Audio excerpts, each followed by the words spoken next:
આજના સમયમાં વાદ વધી ગયો છે, પુરુષોમાં નહીં સ્ત્રીઓમાં. આજુબાજુવાળા ફરવા ગયા હતા, આજુબાજુવાળા જમવા ગયા હતા, આજુબાજુવાળાની ઘરે આ વસ્તુ આવી, એવું ઘરે વારંવાર કહેવાથી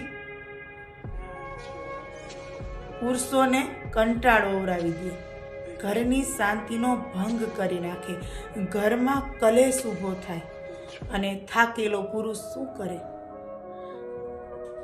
પોતાની કમાણી ઓછી હોય ને એટલે આજુબાજુવાળા સગાવાલા અથવા તો એના ગ્રુપમાં એ ઓછી ઉધારાના પૈસા લઈને પણ પોતાના ઘરની શાંતિ જાળવવા માટે એ સ્ત્રીઓને પૈસા આપી દે.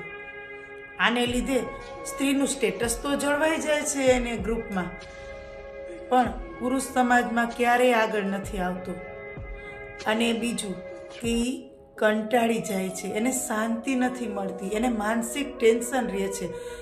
જો સ્ત્રી એટલું સમજી જાય ને કે આપણે આપણા ઘરની પરિસ્થિતિ પ્રમાણે રહેવાય, બાજુવાળાની નહીં, બાજુવાળાની પરિસ્થિતિ સારી હોય તો એમ રહે, આપણે આપણી પરિસ્થિતિ પ્રમાણે રહીએ ને તો કાંઈ વાંધો ના આવે. જો આટલું સમજી જાય ને સ્ત્રી, તો ઘરમાં કલેશ ક્યારેય ના થાય, કંકાસ ક્યારેય ના થાય અને પુરુષને થોડીક શાંતિ રહે.